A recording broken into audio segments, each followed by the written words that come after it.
Hi friends, welcome back to my channel. ಎಲ್ಲರೂ ಹೇಗಿದ್ದೀರಾ? ಚೆನ್ನಾಗಿದ್ದೀರಾ ಅಂತ ನಾನು ಅನ್ಕೊತೀನಿ. ನಾನು ಕೂಡ ತುಂಬಾ ಚೆನ್ನಾಗಿದ್ದೀನಿ. ಒಂದು ಹೊಸ ವ್ಲಾಗ್ನ ನಿಮ್ಮ ಜೊತೆ ಶೇರ್ ಮಾಡ್ತಾ ಇದ್ದೀನಿ. ಸೊ ಜಾತ್ರೆಗೆ ಅಂತ ಊರಿಗೆ ಹೋಗಿದ್ವಿ. ಸ್ಯಾಟರ್ಡೆ ಸಂಡೇ ಜಾತ್ರೆ ಇದ್ದಿದ್ದು. ಸೊ ಸ್ಯಾಟರ್ಡೆ ರಾತ್ರಿಯೇ ಉತ್ಸವ ಎಲ್ಲ ದೇವ್ರದ್ದು ಆಗಿತ್ತು. ಸೊ ನಾವು ಕೂಡ 1 o'clock ತನಕ ಉತ್ಸವ ಎಲ್ಲ ನೋಡಿಕೊಂಡು ಮನೆಗೆ ಬಂದ್ವಿ. ಸೊ ಬೆಳಗ್ಗೆ ತೇರಾಗುತ್ತೆ ಅರೌಂಡ್ 8 o'clock ಹಾಗೆ. ಸೊ ನಾನು ಯೂಶ್ವಲಿ ಬೆಳಗ್ಗೆ ಹೊತ್ತು ಹೋಗೋಕ್ಕಾಗಲ್ಲ, ಯಾಕೆಂದರೆ ಮಕ್ಕಳೆಲ್ಲ ಮಲಗಿರ್ತಾರೆ. ಸೊ ಅವ್ರನ್ನ ಎಬ್ಬರಿಸಿ ಕರ್ಕೊಂಡು ಹೋಗೋದು ಸ್ವಲ್ಪ ಕಷ್ಟನೇ, ಅಳ್ತಾರೆ ಅವರು. ಅದಕ್ಕೋಸ್ಕರ ನಾನು ಹೋಗಲ್ಲ. ನಾನು ನಮ್ಮ ಅತ್ತೆ ಮನೆಯಲ್ಲೇ ಇರ್ತೀವಿ. ಸೊ ಮನೆ ಕ್ಲೀನ್ ಮಾಡೋದು ಮತ್ತು ತಿಂಡಿ ಎಲ್ಲ ಮಾಡಬೇಕು. ಎಲ್ಲ ಗೆಸ್ಟ್ ಎಲ್ಲ ಬಂದಿರ್ತಾರೆ. ಸೊ ಅವರೆಲ್ಲ ಹೋಗಿದ್ದರು. ನನ್ನ ಹಸ್ಬೆಂಡು, ಮಾವ, ಅತ್ತೆ, ತಂಗಿ, ನನ್ನ ನಾದಿನಿ ಎಲ್ಲರೂ ಹೋಗಿದ್ದರು. ನಾವು ಮಾತ್ರ ಮನೇಲಿದ್ವಿ. ಸೊ ಬೆಳಗ್ಗೆ ತಿಂಡಿಗೆ ಇಡ್ಲಿ, ಚಟ್ನಿ, ಸಾಂಬಾರೆಲ್ಲ ಮಾಡಿದ್ವಿ. ಸೊ ನಾನು ಇಡ್ಲಿಗೆ ಎಲ್ಲ ಬೇಂದಿತ್ತು. ಸೊ ಅದನ್ನೆಲ್ಲ ತೆಗೆದು ಮತ್ತೆ ಹಾಕ್ತಾಯಿದ್ದೆ. ಮತ್ತು ನನ್ನ ಅತ್ತೆ ಇನ್ನೊಂದು ತಂಗಿ, ಅವರ ಮಗ ಸೊಸೆ ಹೊಸದಾಗಿ ಮದುವೆ ಆಗಿದೆ, ಅವರು ಎಲ್ಲ ತಿಂಡಿಗೆ ಬರ್ತೀವಿ ಅಂತ ಹೇಳಿದರು. ಮತ್ತು ನಮ್ಮ ಅತ್ತೆ ತಮ್ಮ ಎಲ್ಲರೂ ಬಂದಿದ್ದರು. ಸೊ ಅತ್ತೆಗೇ ಎಲ್ಲ ಕೆಲಸನೂ ಒಬ್ಬರೇ ಮಾಡೋಕ್ಕಾಗಲ್ಲ. ನಾನು ಕೂಡ ಹೆಲ್ಪ್ ಮಾಡ್ತೀನಿ ಯೂಶ್ವಲಿ ಊರಿಗೆ ಹೋದರೆ, ಯಾಕೆಂದರೆ ಕೆಲಸ ಜಾಸ್ತಿ ಆಗುತ್ತೆ ಅವ್ರಿಗೂ, ನೆಂಟರು ಎಲ್ಲ ಬಂದಿರ್ತಾರೆ ಅಂತ.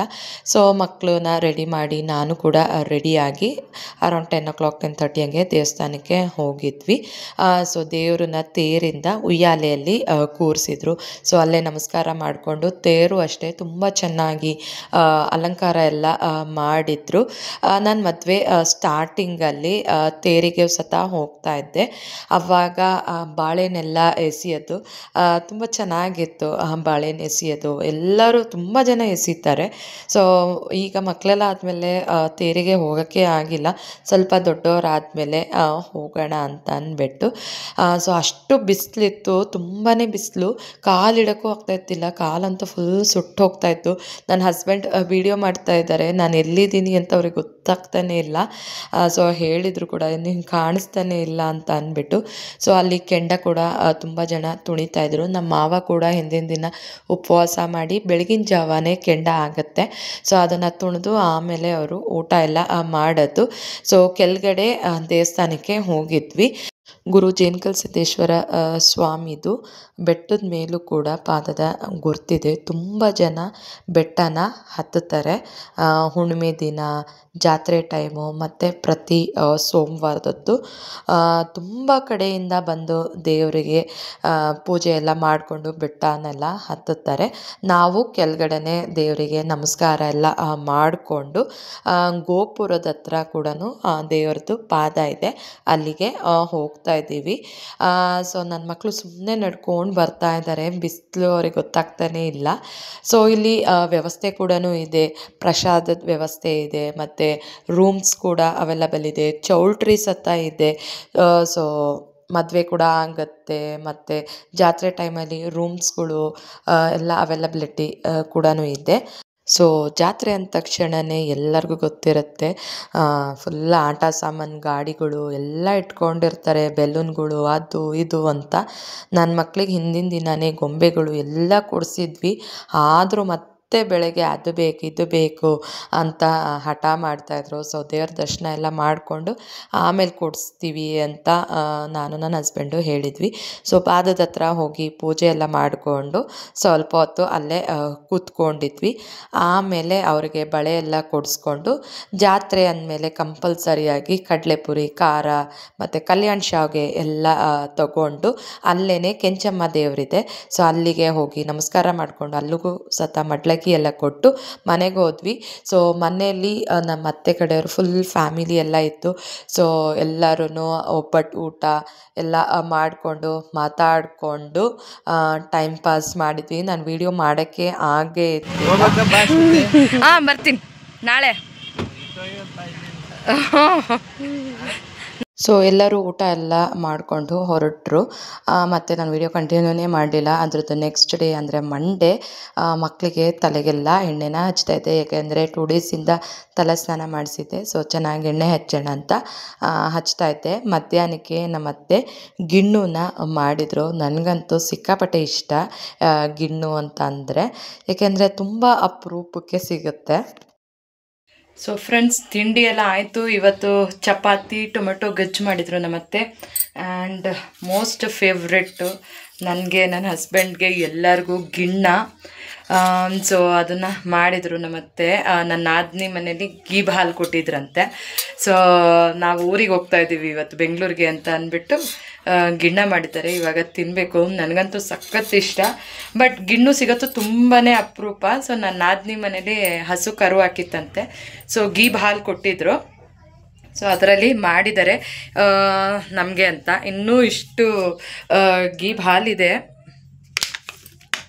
ಇನ್ನೂ ಇಷ್ಟು ಗೀಬ್ ಹಾಲಿದೆ. ಸೊ ಅವರು ಮತ್ತೆ ಮಾಡ್ಕೊತಾರಂತೆ. ಇವಾಗ ನಮಗೆ ಅಂತ ಮಾಡಿ ಇಟ್ಟಿದ್ದಾರೆ. ಚೆನ್ನಾಗಿದೆ ಟೇಸ್ಟು. ಈಗ ತಿನ್ನಬೇಕು. ಚಪಾತಿಗಂತೂ ಸಖತ್ತಾಗಿರುತ್ತೆ ಗಿಣ್ಣು ಜೊತೆ ತಿಂದ್ರಂತೂ. ಸೊ ಇವಾಗ ಹಾಗೇ ಮತ್ತೆ ತಿಂತಾ ಇದ್ದೀನಿ ಗಿಣ್ಣುನ. ಸೊ ನಮ್ಮ ಮಾವ ತೆಂಗಿನಕಾಯಿನೆಲ್ಲ ಸುಲಿತಾಯಿದ್ರು ಬೆಂಗಳೂರಿಗೆ ತೊಗೊಂಡು ಬರೋಕ್ಕೆ.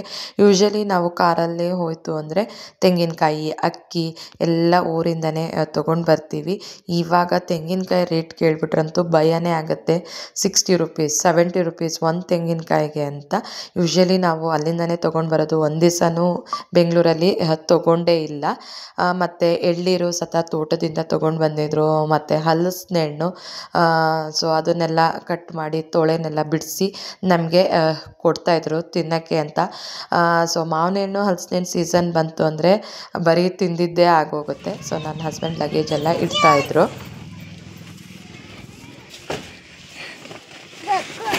ತಗೋ ಬಾಯ್ ಮಾಡ್ರಿ.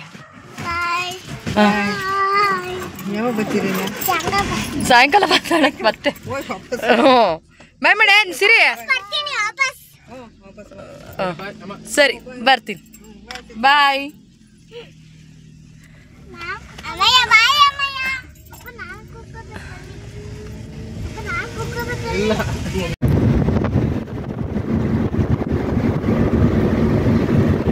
ಸೊ ಊರಾಯಿತು, ಜಾತ್ರೆ ಆಯಿತು, ಮಕ್ಕಳಂತೂ 4-5 ದಿವಸ ಫುಲ್ ಎಂಜಾಯ್ ಆಯಿತು.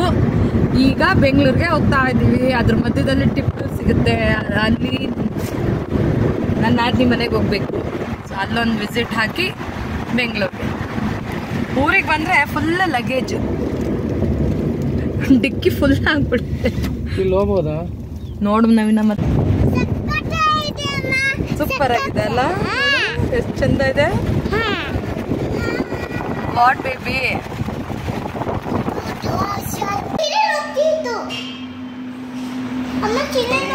ಬೆಳಿ ಒಂದು ಬಟ್ಟೆ ತಗೊಂಬರೋ. ನಾನೇನು ಮಾಡಿಲ್ಲ, ನನಗೆ ಅಲ್ಲೇ ಹೊಟ್ಟೆ ತುಂಬಿಟ್ಟಿತ್ತು. ನಂಗೇನು ಬಿಡ ನಂದಿನಿ.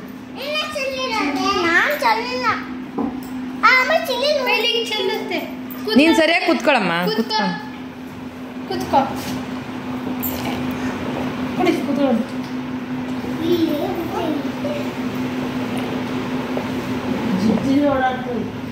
ಅಯ್ಯೋ ಅಂಟುತ್ತೆ ನಂದಿನಿ. ಇನ್ನೊಂದ್ಸತಿ ಒದ್ದೆ ಬಟ್ಟೆಲಿ ಒರೆಸ್ಬೇಕಿತ್ತು.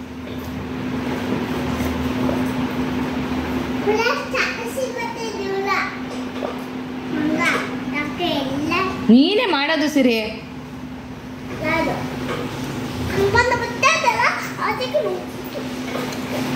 ನೀನು ಅದಕ್ಕೆ ಕುತ್ಕೊಂಡು ಕುಡಿಬೇಕು.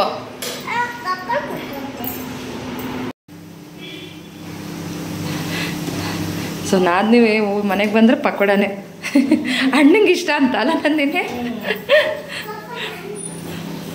ಸೊ ನಾದಿನಿ ಮನೆಗೆ ಹೋದ್ವಿ. ನಾವು ಹೋಗ್ತೀವಿ ಅಂತ ಕರ್ಬೂಜ ಹಣ್ಣಿನ ಜ್ಯೂಸನ್ನ ರೆಡಿ ಮಾಡಿ ಫ್ರಿಜ್ಜಿಗೆ ಇಟ್ಟಿದ್ಲು. ಬಿಸಿಲಿಗಂತೂ ತಣ್ಣಗೆ ಕೂಲ್ ಆಯಿತು. ಕುಡಿದ್ಬಿಟ್ಟು ಸ್ವಲ್ಪ ಹೊತ್ತು ಹಾಗೆ ರೆಸ್ಟ್ ಮಾಡಿ ಮಾತಾಡಿಕೊಂಡು ಮಕ್ಕಳೆಲ್ಲ ಆಟ ಆಡ್ತಾಯಿದ್ರು. ಸೊ ಆಮೇಲೆ ನಾವು ಸತ ಹೊರಟ್ವಿ. ಯಾಕೆಂದರೆ ಬ್ಯಾಂಗ್ಳೂರನ್ನ ರೀಚ್ ಆಗೋದು ಟೈಮ್ ಆಗೋಗ್ಬಿಡುತ್ತೆ ಅಂತ ಅಂದ್ಬಿಟ್ಟು. ಸೊ ಉಳ್ಕೊಳ್ಳಿ ಅಂತ ತುಂಬಾ ಹಿಂಸೆ ಮಾಡಿದ್ಲು. ಬಟ್ ಹಸ್ಬೆಂಡ್ಗೆ ಆಫೀಸ್ ಇರುತ್ತೆ ಮತ್ತು ಜಾತ್ರೆಗೆ ಅಂತ 4-5 ಡೇಸ್ ಆಗಿತ್ತು ಮನೆ ಬಿಟ್ಟು. ಇಲ್ಲ ನೆಕ್ಸ್ಟ್ ಟೈಮ್ ಬರ್ತೀವಿ ಅಂತ ಹೇಳಿ ಅರಿಶಿನ ಕುಂಕುಮ ಕೊಟ್ಟಳು. ಸೊ ನಾನು ನನ್ನ ನಾದಿನಿ ಎಲ್ಲಿರ್ತೀವೋ ಅಲ್ಲಿ ಬರೀ ಮಾತಾಡಿಕೊಂಡೇ ಟೈಮ್ ಪಾಸ್ ಮಾಡೇ ಬಿಡ್ತೀವಿ. ಅದು ಇದು ಅಂದ್ಕೊಂಡು ಚೆನ್ನಾಗಿ ಮಾತಾಡಿಕೊಂಡು ಕೂತ್ಕೊಂಡೇ ಬಿಡ್ತೀವಿ. ಟೈಮ್ ಆಗಿದ್ದು ಗೊತ್ತೇ ಆಗೋದಿಲ್ಲ. ನನ್ನ ಹಸ್ಬೆಂಡ್ ಹೊರಡು ಟೈಮ್ ಆಯಿತು ಅಂತ ಹೇಳ್ತಾಯಿದ್ರು. ಸೊ ಆದರೂ ನಾವು ಮಾತಾಡಿಕೊಂಡು ಇದ್ವಿ. ಸೊ ನಮ್ಮ ನಾದಿನಿ ಮನೆ ಮುಗಿಸ್ಕೊಂಡು ಇಲ್ಲಿ ಟಿಪ್ಟೂರಲ್ಲಿ ತುಂಬಾ ಫೇಮಸ್ಸು ಕಿಟ್ಕಿ ಖಾರ ಅಂತ. ಸೊ ನಾವು ಟಿಪ್ಟೂರಿಗೆ ಬಂದರೆ ಕಿಟ್ಕಿ ಖಾರ ಅಂದರೆ ಮಿಕ್ಸ್ಚರ್ನ ತೊಗೊಂಡೇ ಹೋಗೋದು. ಫುಲ್ ರಶ್ ಇರುತ್ತೆ. ಇದು ಆ್ಯಕ್ಚುಲಿ ನಮಗೂ ಸತ ಗೊತ್ತಿತ್ತಿಲ್ಲ. ನಮ್ಮ ಅರಸೀಕೆರೆ ಅಂಕಲ್ ಅವರು ಹೇಳಿದ್ದು ಇಲ್ಲಿ ತುಂಬ ಚೆನ್ನಾಗಿರುತ್ತೆ ಅಂತ. ನಾವು ಬಂದಾಗೆಲ್ಲ ಇಲ್ಲಿ ತೊಗೊಂಡು ಹೋಗ್ತೀವಿ. ಕಾರಲ್ಲಿ ಬಂದರೆ, ಟ್ರೈನಲ್ಲಿ ಬಂದರೆ ತೊಗೊಂಡು ಹೋಗೋಕ್ಕಾಗಲ್ಲ. ಕಾರಲ್ಲಿ ಬಂದ್ರಂತೂ ಡೆಫಿನೆಟಾಗಿ ತೊಗೊಂಡು ಹೋಗ್ತೀವಿ. ಟೇಸ್ಟ್ ಅಂತೂ ತುಂಬಾ ಚೆನ್ನಾಗಿರುತ್ತೆ. ಟಿಪ್ಟೂರಲ್ಲಿ ತುಂಬಾ ಫೇಮಸ್ಸು ಈ ಅಂಗಡಿ. ನೋಡ್ಬೋದು ಫುಲ್ ರಶ್ ಇದೆ. ಅಲ್ಲಿ ಕಿಟ್ಕಿಯಲ್ಲಿ ಕೊಡ್ತಾರೆ ಮಿಕ್ಸ್ಚರ್ನೆಲ್ಲ. ಸೊ ಅದಕ್ಕೆ ಅದನ್ನು ಕಿಟ್ಕಿ ಖಾರ ಅಂತ ಹೇಳ್ತಾರೆ. ಸೊ ಇದೇ ಅಂಗಡಿ. ಅಲ್ಲಿ ಶೀಟ್ ಹಾಕಿದ್ದಾರೆ. ಸೊ ಕಿಟ್ಕಿ ಒಳಗಡೆ ಕೊಡ್ತಾರೆ. ಮಿಕ್ಸ್ಚರು ಮತ್ತು ಸ್ವೀಟ್ಸು ಎಲ್ಲ ಇರುತ್ತೆ ಅಲ್ಲಿ. ನೋಡ್ತಾ ಇರ್ಬೋದು ಎಷ್ಟು ಜನ ಇದ್ದಾರೆ, ತಗೊಳಕ್ಕೆ ಬರ್ತಾನೇ ಇರ್ತಾರೆ. ಸೊ ಕಂಪಲ್ಸರಿಯಾಗಿ ನಮ್ಮಮ್ಮ ದೊಡ್ಡಮ್ಮ ಎಲ್ಲ ಹೇಳ್ತಾರೆ ಮಿಕ್ಸ್ಚರ್ನ ತೊಗೊಂಡು ಬರಬೇಕಂದ್ರೆ ಅಂತ. ಸೊ ಈ ವಿಡಿಯೋನ ಇಲ್ಲಿಗೆ ಎಂಡ್ ಮಾಡ್ತಾಯಿದ್ದೀನಿ. ನಿಮಗೆ ಈ ವಿಡಿಯೋ ಇಷ್ಟ ಆಯಿತು ಅಂದರೆ like, share, comment and subscribe to my channel. Thank you for watching and bye.